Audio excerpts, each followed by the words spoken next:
Shalom Obracha, qu'Akadosh Baruch Hu, il vous protège et vous donne la santé et la joie. Une petite histoire de Ankelos, qui était le neveu de l'empereur de Rome, et qu'il était un grand savant, philosophe. Il n'était pas juif. Et il a commencé un peu à se chercher. Donc il a été en Grèce, il a été partout pour trouver une religion, il avait une envie de se connecter avec quelque chose de spirituel. Il a vu que Rome, c'est du matériel, son corps, sa neshama, il voulait un peu du spirituel, mais il n'était pas juif. Après qu'il a fait des recherches, il est venu en Israël. Et en Israël, il a découvert la religion juive. Et à cette époque, le temple a été détruit. Les Romains, ils ont interdit aux Juifs de respecter la Torah. Et les Romains, ils faisaient souffrir beaucoup les Juifs. C'était juste après la destruction de Beth Amikdash, les Juifs, ils étaient un peu exilés un peu partout. Et Rome, elle dominait très fort Israël. Et l'étude de la Torah, il était limité. Et l'empereur Adrianus, il était très mauvais avec les Juifs. Il les faisait souffrir. Il ne faut pas oublier ce qu'on a souffert à cette époque-là. Et justement, Ankelos, il a été séduit par la religion juive. Il s'est dit, c'est pas possible. Avec toutes les souffrances que les Juifs y souffrent, et eux, encore, ils sont attachés à leur religion, c'est pas possible. Donc à la fin, il s'est converti au judaïsme. Il a étudié la Torah chez Ben Azza ben Okenos, il a étudié la Torah avec des grands tzadikim, et à la fin, il a traduit toute la Torah.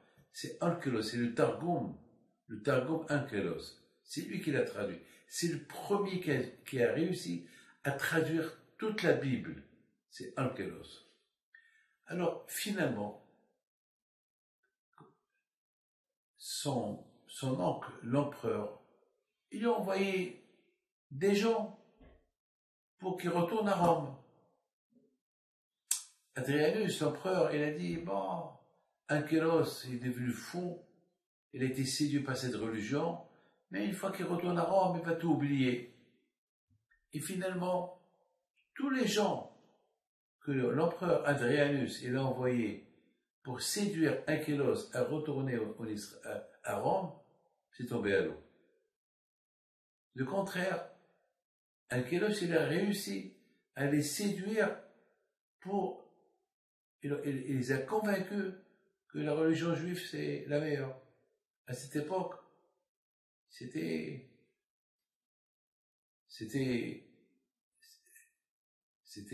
uniquement le peuple juif qui avait à cette époque-là la émona en Dieu. C'était avant toutes les religions qui sont venues.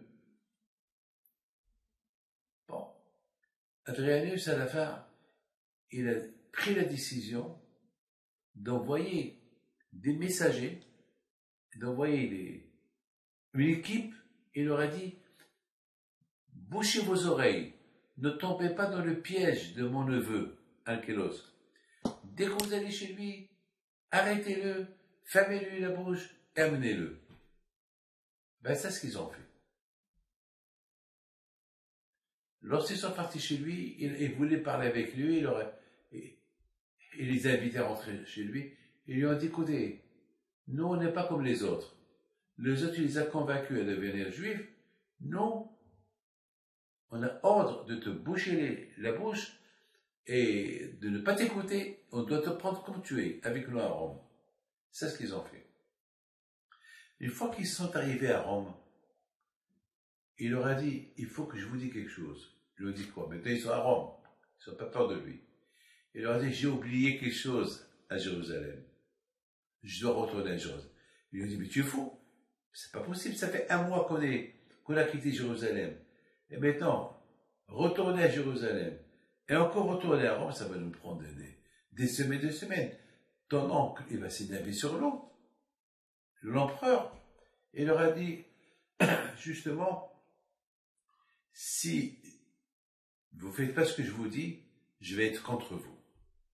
Je vais dire à mon oncle, l'empereur, que vous m'avez maltraité, et là, il va vous tuer. Ils ont eu peur, ils sont retournés avec lui à Jérusalem. Mais, encore une fois, ils ont fermé la bouche. Une fois qu'ils sont arrivés à Jérusalem, à la maison de Ankelos, dès qu'il arrive, il embrasse la mezouza. Il leur dit, maintenant on retourne, on va à Rome. Là, ils étaient comme des fous. Quoi? On a fait comme ça des semaines de route pour que tu embrasses la mezouza? Il leur a dit, ben oui. Alors là, ils ont posé la question, mais c'est quoi ça? Il leur a dit, la mezouza, elle protège. Mon oncle, l'empereur, il dort dans sa chambre et les gardes-corps dehors. Chez nous, c'est le contraire. Hachem, il est dehors, il nous protège et nous, on est à l'intérieur. En général, le roi, il a ses gardes autour de lui. Nous, c'est Hachem qui est autour de nous. Voilà la différence entre notre Dieu, Hachem, et l'empereur. Lorsqu'ils ont entendu ça, ils ont commencé à discuter. Eux aussi, ils ont été séduits. Ils sont restés avec lui. Mes amis, je vous pose une question. Lorsque Ankelos, il a quitté sa maison la première fois, pourquoi il n'a pas embrassé la mezouza? Il aurait pu l'embrasser la mezouza. Parce que c'est inutile de faire encore un retour pour embrasser la mezouza. Il aurait pu embrasser la mezouza avant de partir avec eux à Rome. Mes amis, Ankelos, il a voulu leur montrer. Il a fait exprès qu'il n'a pas embrassé la mezouza. Il a voulu leur montrer, regarde, de quoi un juif il est prêt à faire. Le sacrifice d'un juif. Même s'il est retourné à Rome et qu'il n'a pas embrassé la mezouza lorsqu'il a quitté chez lui, il va retourner encore à la maison pour embrasser la mezouza. Ça, c'était la leçon que Ankelos, il a voulu enseigner à ces Romains-là. L'importance du sacrifice. L'amour de la mezouza. Aimer Hachem. Lorsqu'on embrasse la mezouza, ça veut dire on prouve qu'on aime Akadosh Baruch Hu. Que les échos de Ankelos soient avec vous, Keneratson. N'oubliez pas d'embrasser la mezouza à chaque instant que vous la voyez. Et n'oubliez pas que vous êtes à l'intérieur et Hachem est dehors pour vous sauver. À très bientôt. Je trouve ça bien de soit avec vous.